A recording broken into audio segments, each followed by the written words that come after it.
नमस्कार दोस्तों, भगवान भोलेनाथ की कृपा आप सभी को यूं ही प्राप्त हो। दोस्तों, हिंदू धर्म में नवरात्र का विशेष महत्व बताया गया है। ऐसे में दोस्तों, इस साल यानी कि 2022 में शारदीय नवरात्र 26 सितंबर से शुरू होकर 5 अक्टूबर तक रहेगा। दोस्तों, नवरात्रि के इन दिनों में माँ दुर्गा के 9 स्वरूपों की पूजा बड़े ही विधि विधान के साथ किया जाता है। भक्तजन माँ दुर्गा के इन 9 रूपों को बड़े ही भक्ति भाव के साथ, बड़े ही आदर सम्मान के साथ अपनी माँ की तरह उनका पूजा करते हैं और उनसे मनोवांछित फल की प्राप्ति करते हैं। दोस्तों, नवरात्रि के पहले दिन, जिस दिन माँ दुर्गा के शैलपुत्री रूप की पूजा की जाती है, उस दिन भक्तजन अपने घरों में कलश की स्थापना करते हैं। कलश स्थापना करने से हमारे घर में सुख और शांति का वास होता है। माना जाता है कि इन दिनों में लोग अपने घरों में अखंड ज्योति जलाते हैं।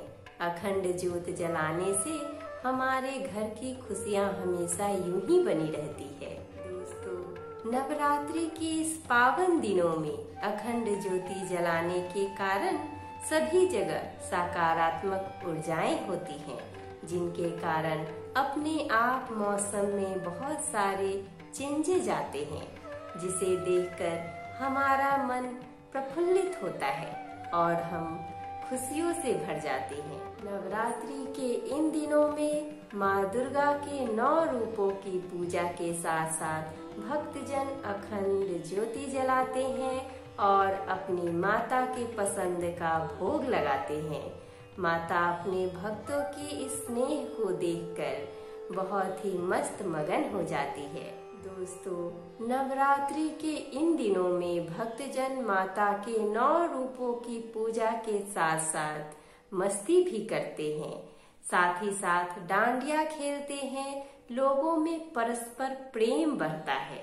इन दिनों माना जाता है कि नवरात्रि के इन पावन दिनों में माँ दुर्गा की व्रत कथा सुनने से हमारा घर खुशियों से भर जाता है। चारों तरफ वातावरण खुशियों से भर जाता है। ऐसे में दोस्तों, आज के वीडियो में हम माता दुर्गा की नवरात्रि का व्रत कथा सुनेंगे और सबसे पहले इस व्रत को किसने किया यह भी जानेंगे।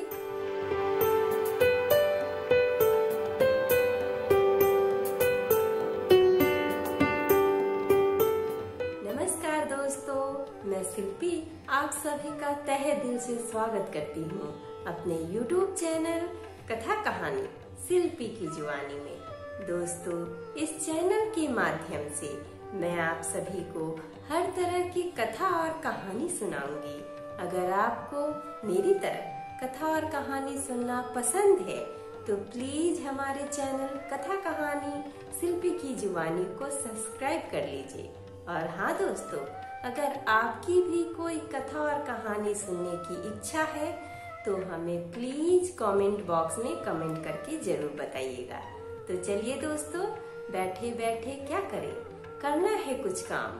सुनते हैं आज की नवरात्रि व्रत कथा लेके माता दुर्गा का नाम। इस व्रत में उपवास या फलाहार आदि का कोई विशेष नियम नहीं होता है।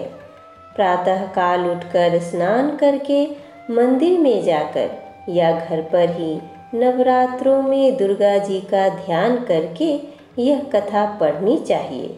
कन्याओं के लिए यह व्रत विशेष फलदायक होता है। श्री जगदम्बा की कृपा से सब विघ्न दूर होते हैं। कथा के अंत में बारंबार दुर्गा माता तेरी सदा ही जय हो का उच्चारण करना चाहिए। अब हम कथा प्रारंभ करते हैं। बृहस्पति जी बोले, हे ब्राह्मण, आप अत्यंत बुद्धिमान, सर्वशास्त्र और चारों वेदों को जानने वालों में श्रेष्ठ हो। हे प्रभु, कृपा कर मेरा वचन सुनो। चैत्र, अश्विन और आषाढ़ मास के शुक्ल पक्ष में नवरात्र का व्रत और उत्सव क्यों किया जाता है? हे भगवान, इस व्रत का फल क्या है? किस प्रकार करना उचित है? और पहले इस व्रत को किसने किया, सो विस्तार से कहिए। बृहस्पति जी का ऐसा प्रश्न सुनकर ब्रह्मा जी कहने लगे कि हे बृहस्पति, प्राणियों का हित करने की इच्छा से तुमने बहुत ही अच्छा प्रश्न किया है। जो मनुष्य मनोरथ पूर्ण करने वाली दुर्गा, महादेवी, सूर्य और नारायण का ध्यान करते हैं, वे मनुष्य धन्य है। यह नवरात्र का व्रत संपूर्ण कामनाओं को पूर्ण करने वाली है।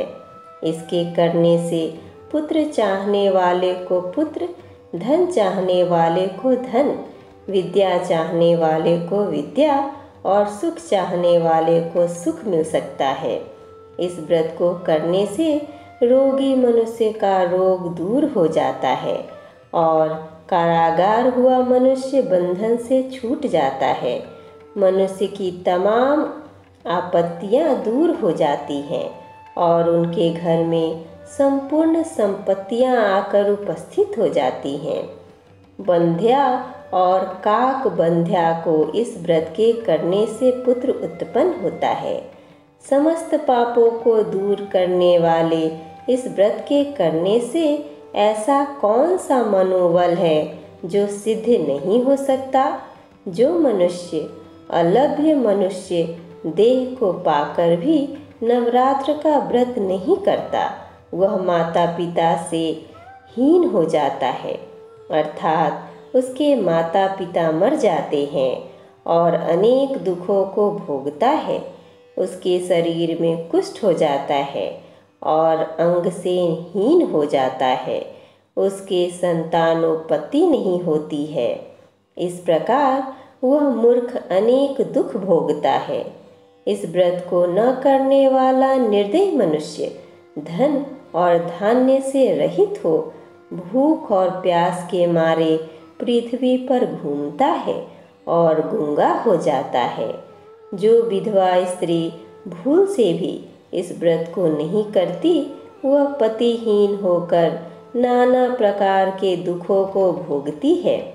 यदि व्रत करने वाला मनुष्य सारे दिन का उपवास न कर सके तो एक समय भोजन करे और उस दिन बांधवों सहित नवरात्र व्रत की कथा करें। हे बृहस्पति, जिसने पहले इस व्रत को किया है उसका पवित्र इतिहास मैं तुम्हें सुनाता हूँ। तुम सावधान होकर सुनो। इस प्रकार ब्रह्मा जी का वचन सुनकर बृहस्पति जी बोले, हे ब्राह्मण, मनुष्यों का कल्याण करने वाले इस व्रत के इतिहास को मेरे लिए कहो। मैं सावधान होकर सुन रहा हूँ। आपकी शरण में आए हुए मुझ पर कृपा करो। ब्रह्मा जी बोले, पीठत नाम के मनोहर नगर में एक अनाथ ब्राह्मण रहता था। वह भगवती दुर्गा का भक्त था। उसके संपूर्ण सद्गुणों से युक्त मनो ब्रह्मा की सबसे पहली रचना हो ऐसी यथार्थ नाम वाली सुमति नाम की एक अत्यंत सुंदर पुत्री उत्पन्न हुई। वह कन्या सुमति अपने घर के बालकपन में अपनी सहेलियों के साथ क्रीड़ा करती हुई इस प्रकार बढ़ने लगी जैसे शुक्ल पक्ष में चंद्रमा की कला बढ़ती है। उसका पिता प्रतिदिन दुर्गा की पूजा और होम करता था। उस समय वह भी नियम से वहाँ उपस्थित होती थी। एक दिन वह सुमति अपनी सखियों के साथ खेलने लग गई और भगवती के पूजन में उपस्थित नहीं हुई। उसके पिता को पुत्री को ऐसी असावधानी देखकर क्रोध आया और पुत्री से कहने लगा कि हे दुष्ट पुत्री, आज प्रभात से तुमने भगवती का पूजन नहीं किया। इस कारण मैं किसी कुष्ठी और दरिद्री मनुष्य के साथ तेरा विवाह करूँगा। इस प्रकार कुपित पिता के वचन सुनकर सुमति को बड़ा दुख हुआ और पिता से कहने लगी कि हे पिताजी, मैं आपकी कन्या हूँ। मैं आपके सब तरह से अधीन हूँ। जैसी आपकी इच्छा हो वैसा ही करो। राजा से करो या कुश्ती अथवा और किसी के साथ, जैसी तुम्हारी इच्छा हो मेरा विवाह कर सकते हो, पर होगा वही जो मेरे भाग्य में लिखा है। मेरा तो इस पर पूर्ण विश्वास है। मनुष्य जाने कितने मनोरथों का चिंतन करता है, पर होता वही है जो भाग्य में विधाता ने लिखा है। जो जैसा करता है उसको फल भी उस कर्म के अनुसार मिलता है, क्योंकि कर्म करना मनुष्य के अधीन है, पर फल दैव के अधीन है। जैसे अग्नि में पड़े त्रिशाती अग्नि को अधिक प्रदीप्त कर देते हैं, उसी तरह आपकी कन्या के ऐसे निर्भयता से कहे हुए वचन सुनकर उस ब्राह्मण को अधिक क्रोध आया। तब उसने अपनी कन्या का एक कुष्टी के साथ विवाह कर दिया और अत्यंत क्रुद्ध होकर पुत्री से कहने लगा कि जाओ जाओ, जल्दी जाओ, अपने कर्म का फल भोगो। देखे केवल भाग्य भरोसे पर रहकर तुम क्या करती हो। इस प्रकार से कहे हुए पिता के कटु वचनों को सुनकर सुमति मन में विचार करने लगी कि अहो, मेरा बड़ा दुर्भाग्य है जिससे मुझे ऐसा पति मिला।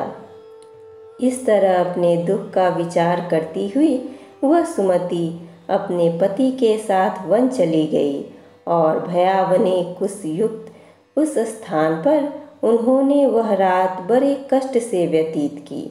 उस गरीब बालिका की ऐसी दशा देखकर भगवती पूर्ण पुण्य के प्रभाव से प्रकट होकर सुमति से कहने लगी कि हे दीन ब्राह्मणी, मैं तुम पर प्रसन्न हूँ। तुम जो चाहो वरदान मांग सकती हो। मैं प्रसन्न होने पर मनोवांछित फल देने वाली हूँ। इस प्रकार भगवती दुर्गा का वचन सुनकर ब्राह्मणी कहने लगी कि आप कौन हैं जो मुझ पर प्रसन्न हुई हैं, वह सब मेरे लिए कहो और अपनी कृपा दृष्टि से मुझ दीन दासी को कृतार्थ करो। ऐसा ब्राह्मणी का वचन सुनकर देवी कहने लगी कि मैं आदि शक्ति हूँ और मैं ही ब्रह्म विद्या और सरस्वती हूँ। मैं प्रसन्न होने पर प्राणियों का दुख दूर कर उनको सुख प्रदान करती हूँ। हे ब्राह्मणी, मैं तुम पर तेरे पूर्व जन्म के पुण्य के प्रभाव से प्रसन्न हूँ। तुम्हारे पूर्व जन्म का वृतांत सुनाती हूँ। सुनो, तुम पूर्व जन्म में निषाद की स्त्री थी और अति पतिव्रता थी। एक दिन तेरे पति निषाद ने चोरी की। चोरी करने के कारण तुम दोनों को सिपाहियों ने पकड़ लिया और ले जाकर जेल खाने में कैद कर दिया। उन लोगों ने तेरे और तेरे पति को भोजन भी नहीं दिया। इस प्रकार नवरात्रों के दिनों में तुमने न तो कुछ खाया और न ही जल ही पिया, इसलिए 9 दिन तक नवरात्र का व्रत हो गया। हे ब्राह्मणी, उन दिनों में जो व्रत हुआ उस व्रत के प्रभाव से प्रसन्न होकर तुम्हें मनोवांछित वस्तु दे रही हूँ। तुम्हारी जो इच्छा हो वह वरदान मांग लो। इस प्रकार दुर्गा के कहे हुए वचन सुनकर ब्राह्मणी बोली कि अगर आप मुझ पर प्रसन्न हैं तो हे दुर्गे, आपको प्रणाम करती हूँ। कृपा करके मेरे पति के कुष्ठ को दूर करिए। देवी कहने लगी कि उन दिनों में जो तुमने व्रत किया था, उस व्रत के एक दिन का पुण्य अपने पति का कुष्ठ दूर करने के लिए अर्पण करो। मेरे प्रभाव से तेरा पति कुष्ठ से रहित और सोने के समान शरीर वाला हो जाएगा। ब्रह्मा जी बोले। इस प्रकार देवी का वचन सुनकर वह ब्राह्मणी बहुत प्रसन्न हुई और पति को निरोग करने की इच्छा से ठीक है ऐसे बोली। तब उसके पति का शरीर भगवती दुर्गा की कृपा से कुष्ठहीन होकर अति क्रांति युक्त हो गया। जिसकी कांति के सामने चंद्रमा की कांति भी छिन्न हो जाती है। वह ब्राह्मणी पति को मनोहर देह को देखकर देवी को अति पराक्रम वाली समझकर स्तुति करने लगी कि हे दुर्गे, आप दुर्गत को दूर करने वाली, तीनों जगत की संताप हरने वाली, समस्त दुखों को दूर करने वाली, रोगी मनुष्य को निरोग करने वाली, प्रसन्न होने पर मनोवांछित वस्तु को देने वाली और दुष्ट मनुष्यों का नाश करने वाली हो। तुम ही सारे जगत की माता और पिता हो। हे अम्बे, मुझ अपराध रहित अबला को मेरे पिता ने कुष्ठी के साथ विवाह कर मुझे घर से निकाल दिया। उसकी निकाली हुई पृथ्वी पर घूमने लगी। आपने ही मेरा इस आपत्ति रूपी समुद्र से उद्धार किया है। हे देवी, आपको प्रणाम करती हूँ, मुझ दीन की रक्षा कीजिए। ब्रह्मा जी बोले, हे बृहस्पति, इसी प्रकार उस सुमति ने मन से देवी की बहुत स्तुति की। उससे हुई स्तुति सुनकर देवी को बहुत संतोष हुआ और ब्राह्मणी से कहने लगी कि हे ब्राह्मणी, उदालय नाम का अति बुद्धिमान, धनवान, कीर्तिवान और जितेंद्रिय पुत्र शीघ्र ही होगा। ऐसे कहकर वह देवी उस ब्राह्मणी से फिर कहने लगी कि हे ब्राह्मणी, और जो कुछ तेरी इच्छा हो वही मनोवांछित वस्तु मांग सकती हो। ऐसी भगवती दुर्गा का वचन सुनकर सुमति बोली कि हे भगवती दुर्गे, अगर आप मेरे ऊपर प्रसन्न हैं तो कृपा कर मुझे नवरात्रि व्रत विधि बतलाइए।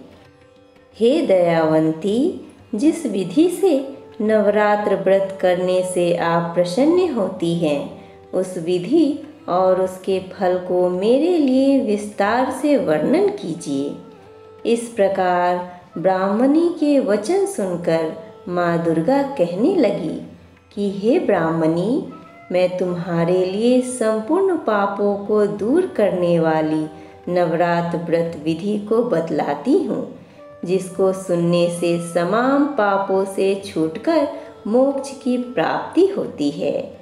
अश्विन मास के शुक्ल पक्ष की प्रतिपदा से लेकर 9 दिन तक विधि पूर्वक व्रत करें। यदि दिन भर का व्रत न कर सके तो एक समय भोजन करें।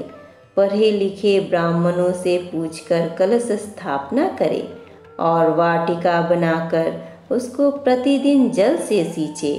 महाकाली, महालक्ष्मी और महासरस्वती इनकी मूर्तियां बनाकर उनकी नित्य विधि सहित पूजा करके उन्हें पुष्प से विधि पूर्वक अर्घ्य दे।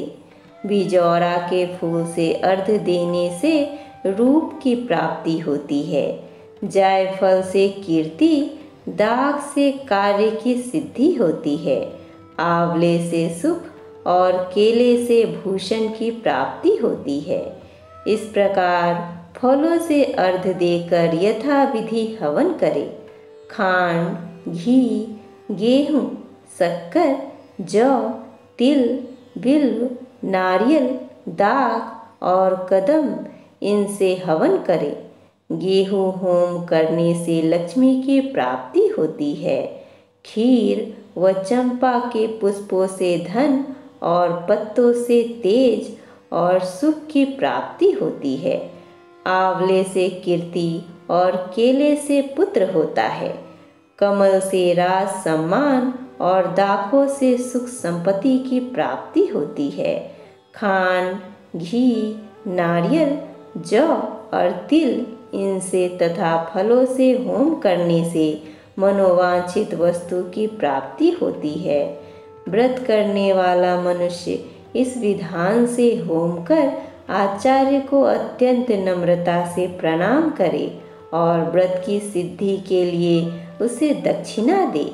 इस महाव्रत को पहले बताई हुई विधि के अनुसार जो कोई करता है उसके सब मनोरथ सिद्ध हो जाते हैं। इसमें तनिक भी संशय नहीं है। इन 9 दिनों में जो कुछ दान आदि दिया जाता है उसका करोड़ों गुना मिलता है। इस नवरात्रि के व्रत करने से ही अश्वमेध यज्ञ का फल मिलता है। हे ब्राह्मणी, इस संपूर्ण कामनाओं को पूर्ण करने वाले उत्तम व्रत को तीर्थ मंदिर अथवा घर में ही विधि के अनुसार करें। ब्रह्मा जी बोले, हे बृहस्पति, इस प्रकार ब्राह्मणी को व्रत की विधि और फल बताकर देवी अंतर ध्यान हो गई। जो मनुष्य या स्त्री इस व्रत को भक्ति पूर्वक करता है वह इस लोक में सुख पाकर अंत में दुर्लभ मोक्ष को प्राप्त होता है। हे बृहस्पति, यह दुर्लभ व्रत का महात्म्य मैंने तुम्हारे लिए बतलाया है। बृहस्पति जी कहने लगे, हे ब्राह्मण, आपने मुझ पर अति कृपा की जो अमृत के समान इस नवरात्र व्रत का महात्म्य सुनाया। हे प्रभु, आपके बिना भला और कौन इस महात्म्य को सुना सकता है। ऐसे बृहस्पति जी के वचन सुनकर ब्रह्मा जी बोले, हे बृहस्पति, तुमने सब प्राणियों का हित करने वाला इस अलौकिक व्रत को पूछा है, इसीलिए तुम धन्य हो। यह भगवती शक्ति संपूर्ण लोकों का पालन करने वाली है। इस महादेवी के प्रभाव को कौन जान सकता है भला। हे माता, जिस तरह आपने ब्राह्मणी का उद्धार किया उसी तरह अपने सभी भक्तों का उद्धार करे। दुर्गा माता की जय। दुर्गा माता तेरी सदा ही जय हो।